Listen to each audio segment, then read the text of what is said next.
Keamanan. Jumpa lagi dengan kita di sini. Oh iya, ini program perdana polisi versus jurnalis. Jadi polisi bisa nanya ke jurnalis tentang apa yang terjadi soal-soal publik, dan jurnalis juga bisa menanya ke otoritas institusi keamanan. Perkenalkan, saya Zaki Mubarak, jurnalis redaksi 8, dan saya sudah ditemani oleh Assalamualaikum warahmatullahi wabarakatuh. Halo masyarakat Barangan, saya Kasat Lantas Polres Barangan, AKP Imam Suryana SMA. Saya di sini ditemani oleh Mas Jaki dalam program podcast perdana polisi versus jurnalis. Kita balik tadi jurnalis versus polisi, sekarang polisi versus jurnalis. Gimana nih kabarnya sore hari ini? Kayaknya cukup ganteng ya. Iya, alhamdulillah baik. Ini ganteng gara-gara rambut dipotong deh. Iya, saya tadi lihat pangling ya, Mas Jaki ganteng sekali potong rambut. Makasih, ini pujian luar biasa loh kalau udah dapat pujian dari Kasat. Mungkin apa yang kita obrolin di sini itu juga nggak ada di website ya, nggak ada di rilis berita. Karena yang ingin kita bicarakan di sini dari kehati-hatian. Boleh, dari hati-hati. Ini mau nggak mau terbuka, dan soalnya kan masyarakat pengennya apa sih dibalik soal permasalahan lalu lintas, khususnya di Kabupaten Balangan sendiri. Yang menjadi pertanyaan saat ini itu lalu lintas, khususnya jalan, itu yang dikeluhkan masyarakat. Intinya meskipun masyarakat nggak ribut di medsos misalnya atau di warung-warung misalnya, cuman jelas kalau kelihatan adanya arus lalu lintas yang macet, kemudian jalan-jalan yang rusak. Sampai saat ini penanganannya kelihatannya dinilai lamban, entah itu dari pemerintah daerah sendiri, terus pengaturan lalu lintasnya dari aparat yang berwenang itu. Jadi mungkin kita buka dari season pertama dulu ya, dan dari pihak lalu lintas sendiri saat ini melihat kondisi lalu lintas di Kabupaten Balangan bagaimana? Baik, terima kasih Mas Jaki. Selamat sore juga pemirsa sekalian, warga Balangan yang tercinta. Saat ini memang kondisi perlalu lintasan di Kabupaten Balangan ini cukup sangat memprihatinkan. Apalagi dilihat dari situasi dan kondisi jembatan Paringin yang saat ini, mungkin Mas Jaki bisa lihat atau warga masyarakat bisa lihat kesehariannya baik pagi, siang, dan malam. Masyarakat sudah merasakan bagaimana kemacetan atau perlambatan lah, kalau menurut istilah saya itu bukan macet namun perlambatan. Yang biasanya lancar mereka melintas jembatan Paringin dengan santai, dengan enak, saat ini harus berhenti beberapa menit karena ada pengaturan lalu lintas. Kenapa itu kita atur? Karena saat ini jembatan Paringin dalam kondisi rusak, dan saat ini masih dalam tahap proses pengerjaan, yang mana nanti mekanisme pekerjaan itu dibagi menjadi 2 tahap. Saat ini kita sudah buatkan pihak pemerintah dalam ini Balai Jalan membuatkan jembatan darurat sementara agar bisa melintas, sementara di sisi sebelahnya itu lagi sedang diperbaiki. Karena ruas jalan dan volume kendaraan itu cukup tidak sesuai, maka terjadinya perlambatan itu, atau istilah masyarakat Paringin kemacetan. Di sanalah perlu kehadiran polisi, dalam hal ini polisi lalu lintas, untuk melakukan pengaturan agar lancarnya arus lalu lintas tersebut.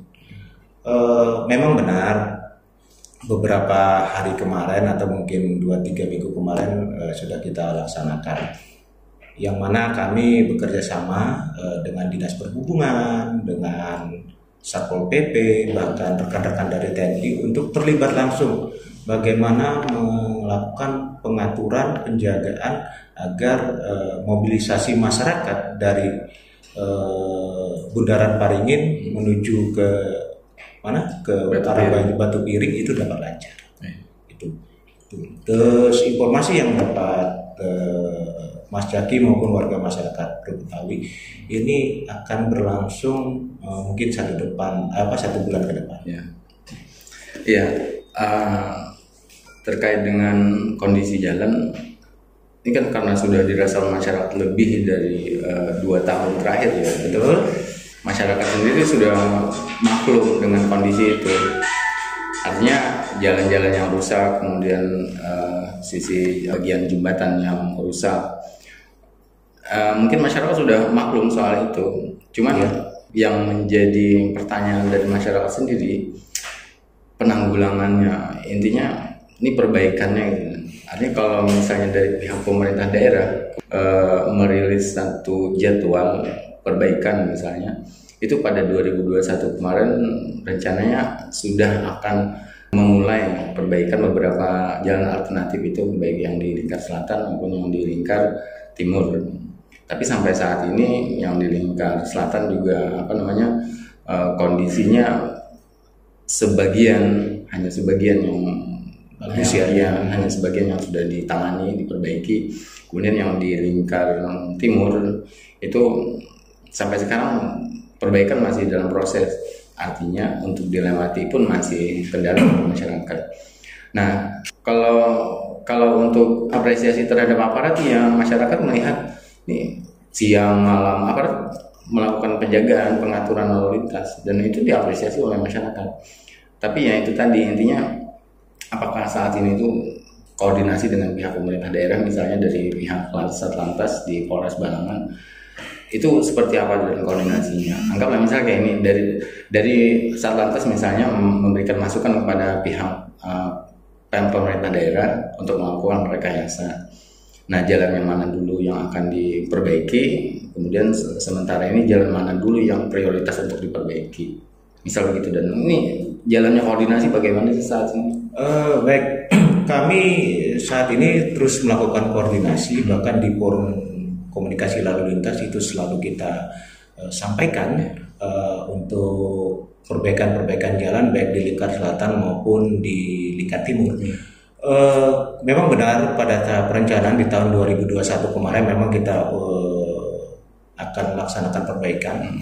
Namun dalam hal ini mungkin Mas Jaki maupun warga masyarakat juga memahami di 2021 kemarin kan kita masih dalam tahap pandemi COVID-19, yang mana anggaran yang seharusnya untuk infrastruktur itu lebih dialihkan kepada bagaimana kita membuat COVID ini segera selesai.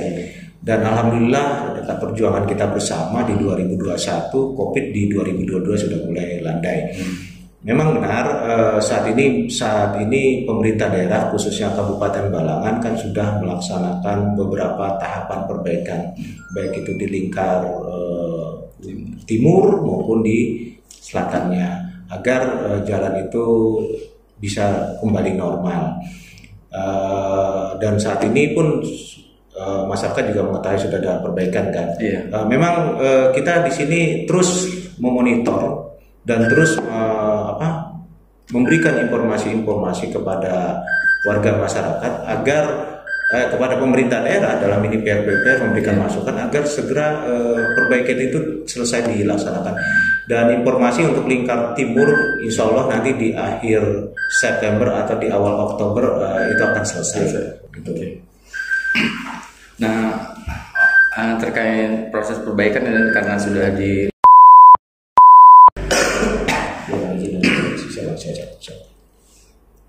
ini jadi sekedar diketahui Pak Hasan jadwalnya padat sekali hari ini dari kemarin malah.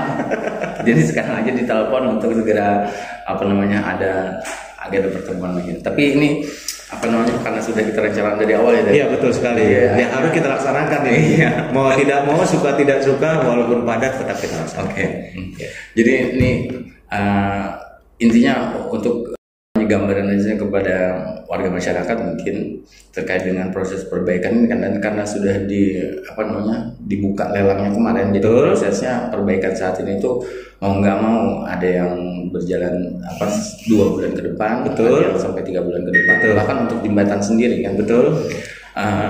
Jadi masyarakat kadang ingin mempertanyakan begini, apakah jalan kita ini kelasnya itu sudah kapasitas yang boleh dilewati oleh kendaraan trailer yang di atas 20 ton itu, dan ini penanganan dari pihak pemerintah daerah sendiri, koordinasi dengan pihak Satlantas, ini bagaimana untuk membatasi truk-truk trailer ini? Karena ada persepsi di masyarakat yang saya rasa keliru ya, dan kan saat ini warga masyarakat ada yang menyalahkan, dalam tanda kutip yang menyalahkan ini yang merusak jalan di alternatif timur maupun yang di selatan, bahkan jembatan sendiri itu disebabkan oleh truk-truk trailer ini. Karena kan jalan kelas kelas jalan di kita itu di Kabupaten Balang khususnya itu baru kelas 3 di kelas 3. Iya, kelas 3. Kalau kelas 3 kan intinya antara 8 sampai 10 ton ya untuk bisa dilewati. Nah, ini kan ketika warga masyarakat menyalahkan truk trailer, tapi nyatanya tidak ada pembatasan dari pihak pemerintah daerah.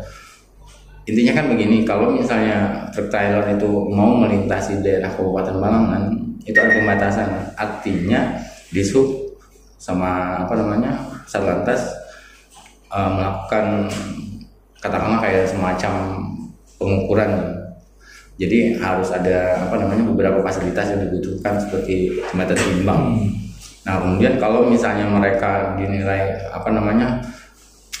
kapasitasnya tidak sesuai dengan jalan, kan mereka bisa dibatasi.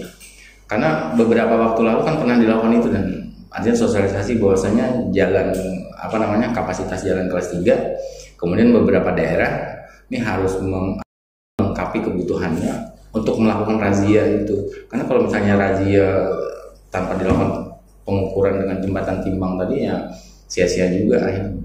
Nah, itu sementara ini gimana tuh, dan intinya gini, apakah truk trailer ini memiliki hak untuk melintasi jalan ketika tidak ada razia? Apakah memang harus dilakukan razia dulu untuk melakukan pembatasan biar trailer yang di atas 10 ton ini tidak bisa melintasi jalan di Kabupaten? Baik, memang berbicara masalah jalannya cukup kompleks. Dan juga kita juga harus mengetahui memang kondisi jembatan dan jalan kita memang saat ini bukan dirancang untuk kendaraan yang bermuatan 10 ton ke atas, ya kan, untuk trailer segala macam itu. Memang kita di sini harus bisa menyelesaikan masalah ini sebenarnya bukan cuma satu sisi di Balangan saja. Tapi kalau kita memang harus menyelesaikan, harus dari hulu ke hilirnya. Memang kita harus juga punya suatu aturan atau regulasi yang bagaimana mereka juga bisa berjalan dan jalan kita juga bisa dilewati. Memang secara sepihak masyarakat menyalahkan, tapi masyarakat juga harus mengetahui pengguna jalan ini mereka juga punya hak. Kenapa? Karena mereka sudah membayar kewajiban. Salah satunya mungkin dari pajak kendaraannya, kemudian dari royalti muatannya, ya kayak perusahaan ini. Inilah yang harus kita pikirkan bersama, bukan menyalahkan. Ya, bukan menyalahkan. Kalau kita menyalahkan tidak ada habisnya. Tapi kalau kita pikirkan dari hulu ke hilir, solusinya pasti akan ini. Berkaitan dengan jembatan timbang, memang benar di sini memang bukan kapasitas kami dari polisi lalu lintas untuk membuat atau menjalankan jembatan timbang tersebut. Namun ada instansi atau stakeholder yang lain. Dan kita juga harus juga memikirkan pembangunan jembatan timbang itu harus juga dengan sarana prasarana yang lain. Kan seperti, dan saat ini mungkin negara dalam pembiayaannya masih belum fokus kepada masalah itu, karena saat ini masih tahap pandemi. Mungkin negara masih memikirkan bagaimana agar pemulihan ekonomi, pemulihan kesehatan dan segala macam. Mungkin kedepannya nanti kita mudah-mudahan sama-sama bisa melihat bahwa jalan yang ada ini, apalagi jalan nasional, jalan raya ini bisa dilewati oleh untuk truk bermuatan besar. Dan mungkin kita juga bisa lihat sendiri saat ini kan pemerintah sudah melaksanakan pembenahan. Itulah nanti ke depannya agar jalan ini bisa dilewati. Ya, seperti mulai dari Batu Mandi ke sini kan sudah mulai pelebaran. kemudian sudah mulai pengaspalan, kan seperti itu. Itu fungsinya untuk memperkuat, ya kan, agar nanti beberapa tahun ke depan bisa dilewati dengan baik. Mungkin juga di tahun 2023 nanti kan akan direncanakan jembatan Kembar Paringin. Mudah-mudahan insya Allah terrealisasi, bisa disitulah nanti benar-benar dirancang, dibuat agar jembatan itu mampu untuk tonase-tonase besar. Jadi nanti apabila nanti sudah selesai, lewat situlah mereka untuk melakukan melintasi jembatan Paringin. Kalau jembatan Paringin yang ada, kalau tidak salah tahun 1980 itu memang kita belum punya apa-apa. Paringin pun belum lahir 1980 kan. Balangan belum lahir. Kalau Paringin ada, Balangan belum lahir. Nah, jadi kedepannya mungkin akan terrealisasi apa harapan-harapan masyarakat dan tidak akan saling menyalahkan seperti ini. Kalau koordinasi kita setiap saat di forum komunikasi lalu lintas selalu kita laksanakan koordinasi permasalahan apa yang masalah jalan selalu kita bicarakan. Namun dalam hal ini keputusan kan ada di pemerintah pusat untuk Jalan Ayani. Terkecuali yang jalan kabupaten itu di tangan Pak Bupati untuk penyelesaiannya, kan seperti itu. Iya, setidaknya kan begini, dan ada Jalan Ayani yang mengalami hambatannya, misalnya kayak jembatan yang rusak tadi itu, kemudian di beberapa ruas juga, misal di depan SMK, SMK 1 Paringin itu mengalami kelongsoran. Kemudian yang di dekat SPBU, Gampa. Nah, di Gampa. Melihat kondisi ini kondisinya sudah berangsur-angsur, ya relatif sudah lama. Cuman ya itu tadi, mungkin karena ini Jalan Ayani ya, poros yang kewenangannya ada di BPJN, artinya kewenangan pusat, kewenangan nasional. Dan masyarakat sendiri banyak katakanlah begini, masyarakat tidak memahami, atau ini bukan urusan masyarakat, apakah ini kewenangan pusat atau ini kewenangan daerah kabupaten. Intinya kenapa jalan rusak ini cepat diperbaiki. Pengennya kan kayak gitu. Inilah salah satu bentuk, Mas. Salah satu sosialisasi kepada masyarakat, salah satu memberikan edukasi pembelajaran kepada masyarakat di acara kita ini. Bahwa ruas Jalan Ayani itu kewenangannya dari pemerintah pusat. Kemudian di luar itu adalah ada kewenangan pemerintah kabupaten dan pemerintah provinsi. Memang dalam masalah kerusakan Jalan Ayani tidak semudah membalik telapak tangan, dan ini juga memerlukan anggaran yang cukup besar. Anggaran cukup besar ini kan juga kita juga harus membagi-bagi. Pemerintah pusat juga harus mana sih yang lebih prioritaskan kan gitu. Tapi alhamdulillah kan di Jalan Ayani di depan SMK itu atau di depan kantor DPRD Balangan kan sudah dalam tahap proses perbaikan, dan itu nanti menurut informasi bisa digunakan di akhir tahun ini, insya Allah bisa terrealisasikan 2022 ini bisa terrealisasikan, dan itu kualitasnya tidak seperti yang sebelumnya, tidak seperti sebelumnya. Memang inilah direncanakan memang untuk jalan yang mampu untuk dilewati oleh tanah-tanah besar, seperti yang di Gampa. Di Gampa kita di forum lalu lintas selalu juga menyampaikan, memberikan masukan, memberikan usulan kepada pemerintah provinsi maupun pemerintah pusat, dalam ini di balai jalan, untuk progres itu. Nah, namun saat ini ya mungkin keterbatasan anggaran, tadi kita kembali keterbatasan anggaran untuk perbaikan tersebut. Jadi kami imbau kepada warga masyarakat untuk bersabar. Bersabar, insya Allah nanti masyarakat Balangan akan merasakan bagaimana mulusnya jalan Balangan ini. Apalagi nanti IKN sudah berdiri, ya kan, pasti akan Balangan pasti akan diperhatikan dan merasakan bagaimana jalan mulus kan seperti itu. Tapi itu masih dalam tatanan harapan kan? Bukan harapan, tapi kita berupaya, ya kan, untuk mewujudkan itu. Untuk mewujudkan itu mau tidak mau harus bersama-sama. Betul. Artinya nggak bisa satu pihak. Saya juga mengharapkan masyarakat Balangan, apabila nanti suatu saat jalan ini mulus, juga agar mereka juga patuh dan taat dalam berlalu lintas. Tapi di sisi lain juga masyarakat berharap, dan pemerintah daerah provinsi sampai ke pusat ya. Iya. Itu perhatiannya lebih serius gitu loh menangani keluhan-keluhan terhadap khususnya infrastruktur sarana prasarana yang saat ini khususnya di Kabupaten Balangan. Ya, tidak menutup mata bahwa tidak hanya di Kabupaten Balangan yang mengalami kondisi seperti ini. Ada beberapa jalan Ayani dari sini dari Paringin ke Banjarmasin itu beberapa jembatan, beberapa ruas yang juga mengalami amblas jembatannya.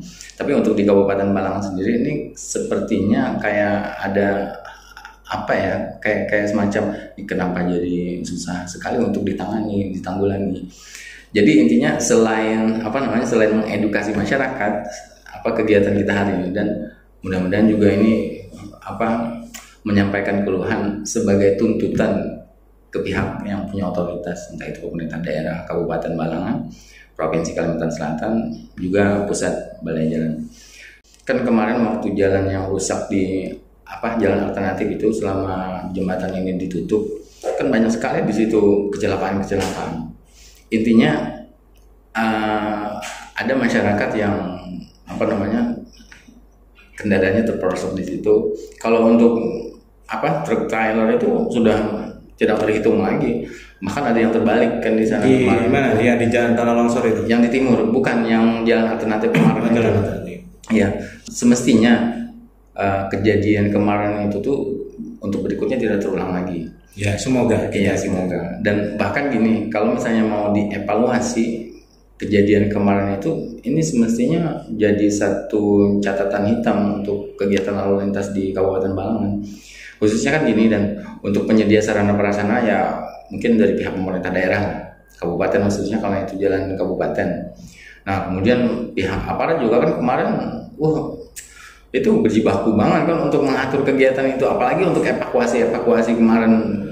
Jadi karena ini sudah dilalui, masyarakat juga udah teralihkan fokus perhatiannya. Jadi akhirnya kegiatan kemarin itu sudah jadi satu memori yang bahkan ada sebagian yang udah lupa gitu.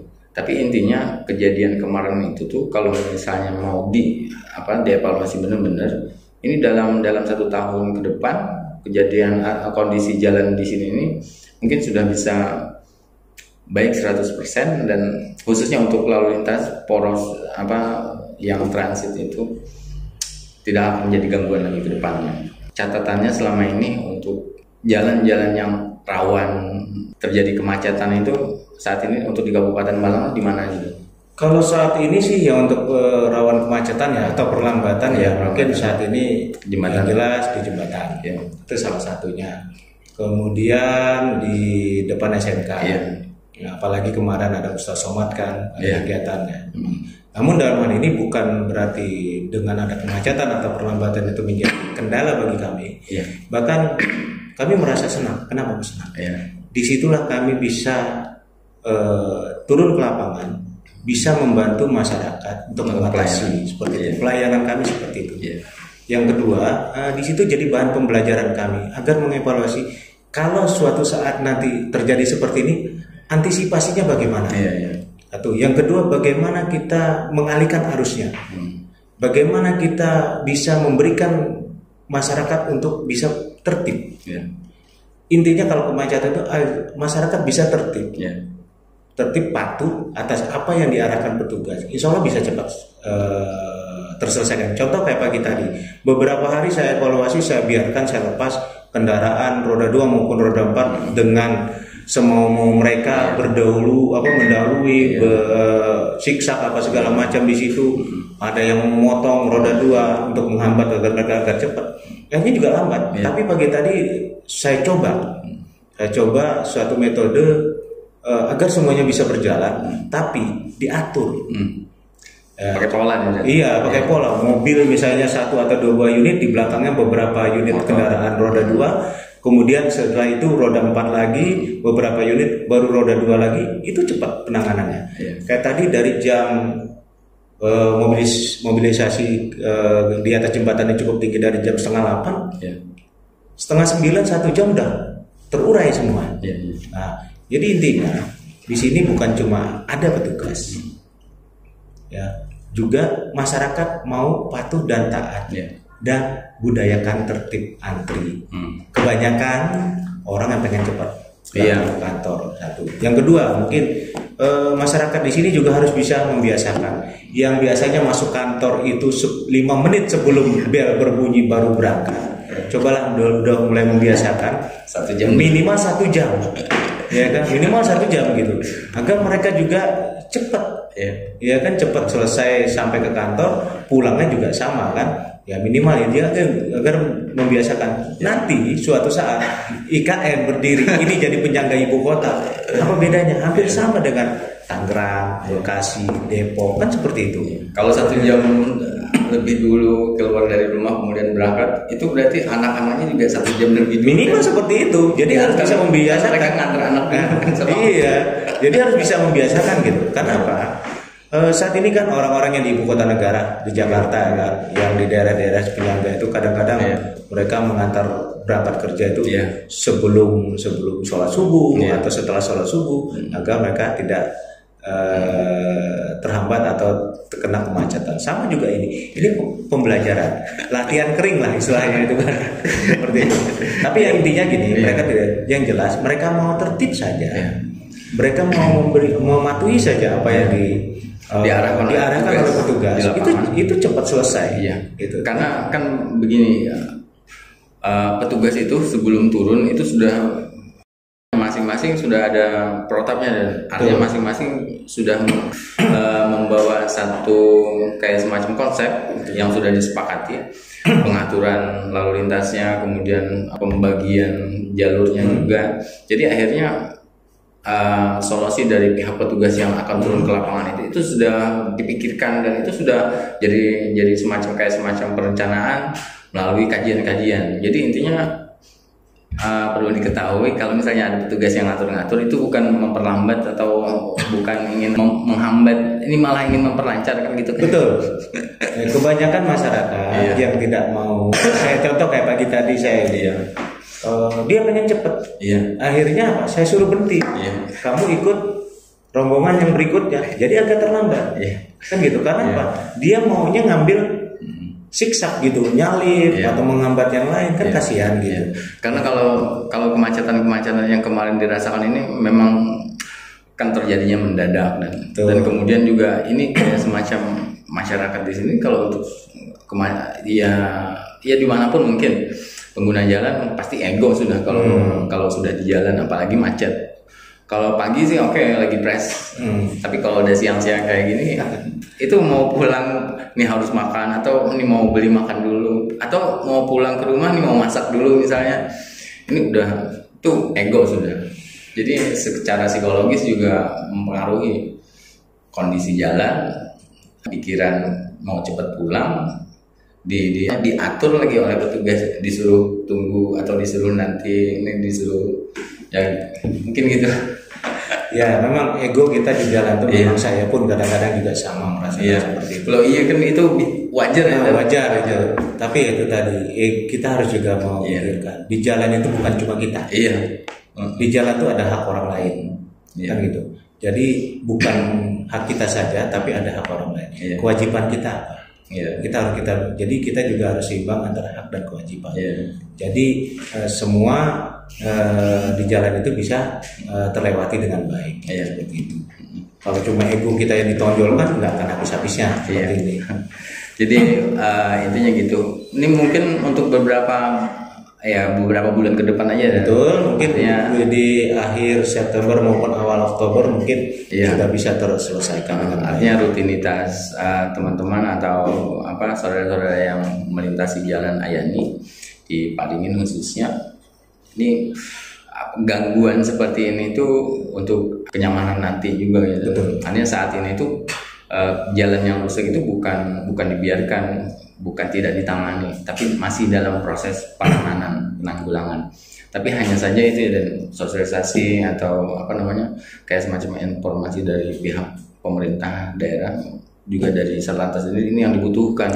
Artinya progres saat ini, misal jembatan sudah dalam tahap apa, kemudian dalam beberapa bulan lagi bisa selesai. Mungkin ini kan yang kayak semacam masih kurang ya.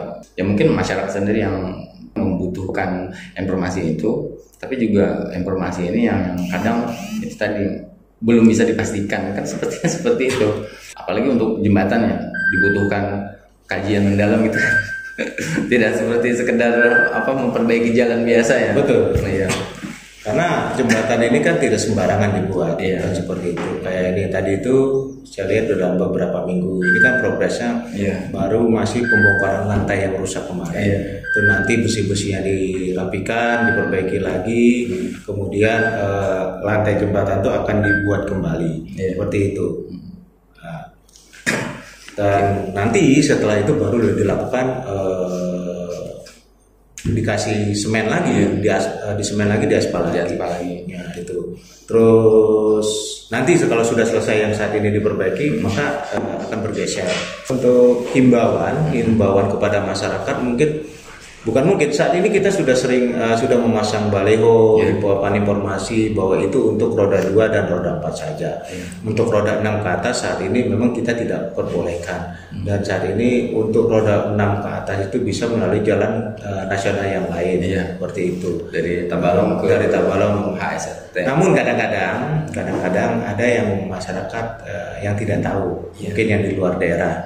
Di luar daerah Balangan atau di luar daerah Kalimantan Selatan, itu mereka banyak yang tidak tahu. Sebenarnya sih untuk sosialisasi sudah cukup banyak ya. Kita bisa di media sosial maupun di media elektronik, cetak sudah kita sampaikan. Itu, namun tidak semuanya itu tercover atau masyarakat semua tahu gitu. Jadi melalui podcast ini kami himbau kepada seluruh warga masyarakat yang ingin melintas jembatan Paringin untuk roda 6 ke atas untuk sementara ini tidak bisa dulu. Kenapa? Saat ini dalam saat perbaikan. Itu perkiraan sampai kapan tuh? Insya Allah 30 hari ke depan atau di akhir Oktober bisa kita lewati lagi. Mudah-mudahan. Jalannya jembatannya sudah baik, gitu. Sudah enak kita lewati. Tapi tidak terulang lagi nih kayaknya, jembatannya rusak lagi, bisa kayak kemarin. Waduh, kalau itu saya tidak bisa memprediksi kan gitu. Memang kita perlu kajian-kajian. Tapi mudah-mudahan di tahun 2023 akan dibangun jembatan kembar Paringin. Oh iya, itu sementara sudah ada ini kan gambaran untuk jembatan yang akan dibangun nanti itu bagian kanan ya. Kalau dari arah bundaran Paringin bagian kanan. Sebelah kanan. Itu nanti tinggi jembatan semana tuh atau sejajar? Saya belum tahu persis karena itu untuk gambar itu belum kita ketahui, tapi yang jelas kemarin sudah kita survei tim di lapangan balai jalan dan survei. Jangan-jangan nanti kan kalau kita ngelihat beberapa kegiatan pembangunan jembatan ya, dan misal kayak di Kandangan kemudian di Martapura, kemudian ada di Martapura ya, ada dua jembatan itu kan meninggi akhirnya yang satunya, jadi yang di sebelahnya meninggi. Mungkin kan kita punya perda provinsi ya terkait dengan penggunaan sungai itu sebagai lalu lintas sungai. Jadi ketika itu diatur apapun namanya, jembatankah atau apapun yang melintas di atasnya, itu punya ketentuan, artinya tingginya berapa, ada batasannya. Jadi ada ketentuannya saat ini. Nah, kemungkinan Paringin ini kemungkinan ya, tapi itu tadi kalau melihat kegiatan-kegiatan proyek jembatan di tempat lain, jadi akhirnya untuk gambaran di Kabupaten Balangan juga kemungkinan seperti itu. Jadi akhirnya badan jalannya akan meninggi, ini operate-nya juga akhirnya panjang. Jadi sebelum naik ke badan jembatan itu kan ada kelandaian ya, operate namanya. Nah itu kemungkinan operate-nya juga memanjang. Ini kalau misalnya 4 sampai 6 meter aja, itu kemungkinan operate-nya bisa memanjang. Kemungkinan rumah-rumah yang di Paringin Timur itu yang batu piring itu, batu piring, rumah-rumah yang itu kemungkinan bisa tertutup lagi sama upgrade jalan. Ya, saya belum tahu, belum bisa menjawab itu. Iya, makanya tapi yang jelas nanti informasinya seperti itu.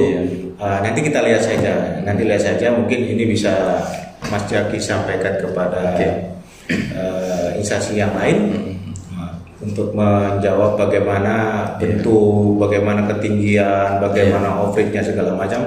Itu sih bisa ditanyakan kepada instansi yang lain. Kalau saya jawab bukan kapasitas saya untuk menjawabkan seperti itu. Ya sampai saat ini belum ada sih. Belum ada sih gambaran. Tapi yang jelas informasi yang kita terima di 2023 untuk dibangun jembatan itu. Tapi yang jelas untuk perlu juga masyarakat Paringin ketahui nanti ke depannya itu kan nanti ada pelebaran jalan. Pelebaran jalan mulai dari pos lantas itu sampai dengan ujung BRI ya, dengan adanya proyek pelebaran jalan itu juga otomatis nanti akan mobilitas masyarakat pengguna jalan juga akan terganggu.